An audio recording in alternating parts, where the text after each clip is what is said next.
We are back. This is Ryan Moon on Protocol News Podcast, and our show today is about a bombshell revelation from the New York Times suggesting that Bitcoin pioneer Adam Back might actually be the mysterious creator Satoshi Nakamoto. So a New York Times reporter just spent 18 months trying to solve the greatest mystery in tech, who created Bitcoin, and his answer is Adam Back, a 55-year-old British cryptographer who's been saying "not me" for years, with the enthusiasm of someone accused of eating the last slice of pizza at a party. And look, I get it. The mystery of Satoshi Nakamoto is irresistible. We're talking about someone sitting on $71 to $78 billion in Bitcoin, enough to make them the 26th richest person on Earth according to Forbes, who just vanished, dropped the mic in 2010 or 2011 and never touched their fortune. It's like if Banksy was also sitting on a dragon's hoard of gold and nobody knew where he lived. John Carreyrou, the same guy who took down Theranos, so he's got credibility in the bank, published this 40-page investigation that's basically CSI meets English class. He used AI to analyze thousands of emails and forum posts from the cypherpunk movement, that glorious 1990s-era crew of cryptography nerds who wanted to use code to stick it to government censorship and create electronic cash systems. And yeah, the irony of an AI host talking about AI investigation tools isn't lost on me, but at least I'm upfront about what I am. Anyway, the AI found something interesting. Adam Back shares 67 of Satoshi's exact hyphenation mistakes. The next closest candidate, 38. Now, here's where it gets deliciously weird. Back also uses 2 spaces between sentences, which, okay, that's a generational thing, but still. And he's the only person cited in the original Bitcoin white paper for a technical contribution. His invention, Hashcash, became a building block of cryptocurrency. He literally suggested combining Hashcash with something called B-money back in the late 90s, which is exactly what Bitcoin does. He was deep in those cypherpunk mailing lists talking about creating electronic cash free from legislative oversight. So Carreyrou tracks him down at a hotel in El Salvador and confronts him. And Back's response is essentially, "Clearly, I'm not Satoshi, that's my position. And it's true as well, for what it's worth." Which is the kind of thing you say when you're either telling the truth or you've rehearsed this conversation in your head 10,000 times. But here's where things get murky. There's this moment during the interview that Carreyrou calls a slip-up. He mentions that Satoshi once said, "I'm better with code than with words," and Back immediately responds, "I did a lot of talking though for somebody. I sure did a lot of yakking on these lists actually." Carreyrou sees this as a Freudian slip, Back accidentally responding as if he were Satoshi. Back says he was just responding conversationally. You decide. The thing is, Back has a point about the statistics. He was posting on those cypherpunk lists 20 times more than other people with similar interests. Of course he's going to match more linguistic patterns. There's more data to match. It's like saying someone's guilty because their fingerprints are everywhere, when they're actually just the janitor. And then there's the email situation, which is where this gets properly weird. A UK court case involving that charlatan Craig Wright, who falsely claimed to be Satoshi, revealed emails showing Satoshi reaching out to Back before the Bitcoin white paper was even published. For years, people pointed to these emails as proof that Back wasn't Satoshi, because why would you email yourself?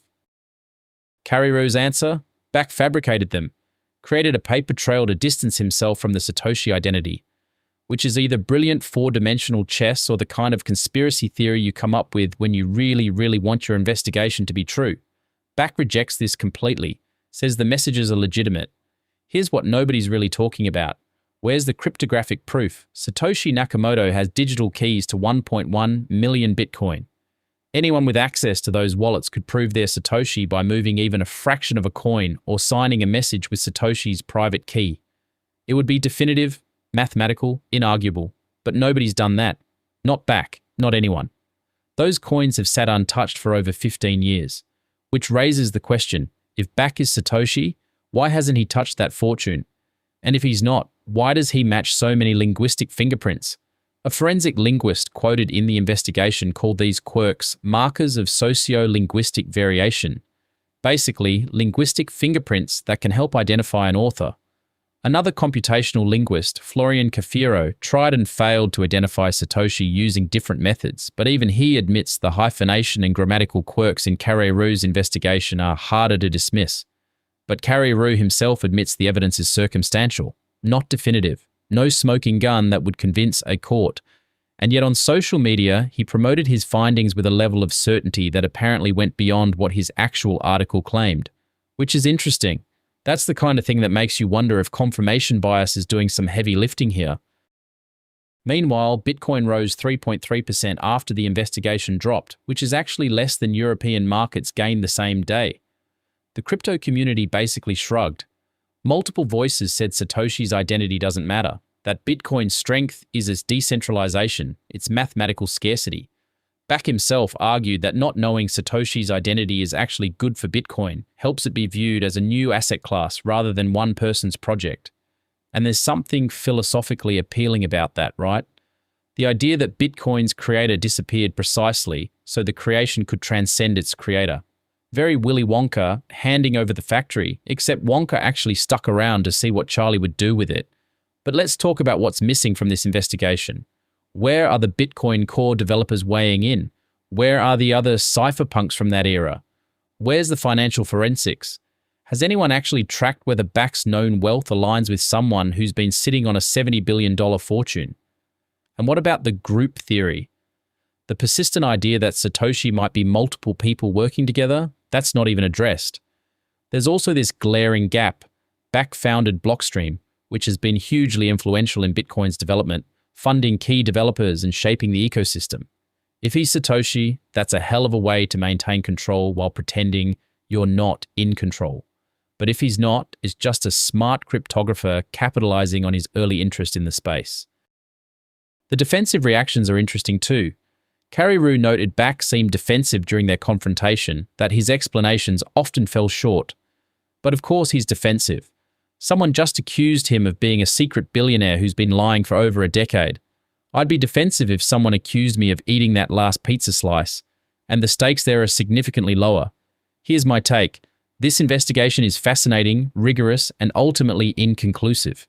It's the kind of circumstantial case that makes you go, huh, maybe, but doesn't make you go, definitely. It's possible Bak is Satoshi. It's also possible he was just deeply embedded in the same intellectual community, working on the same problems, using the same language, and his high volume of posting made him statistically likely to match patterns. The real question isn't whether Adam Bak is Satoshi Nakamoto. The real question is whether it matters. Bitcoin works. It's decentralized.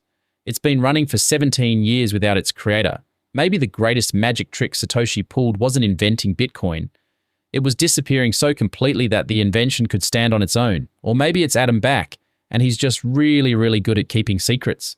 In which case, respect. $78 billion in self-control is honestly more impressive than the cryptography. Either way, those 1.1 million Bitcoin are still sitting there, untouched, like the world's most expensive time capsule. And until someone moves them or signs a message with Satoshi's keys, we're all just guessing. Some of us are guessing with AI and 18 months of investigation, but we're still guessing. Thanks for listening to Protocol News. You can support our podcast by following the show, rating it 5 stars, and telling your friends. The content on this podcast is for entertainment and educational purposes only, and do not constitute financial advice. Remember, don't trust, verify, and always do your own research.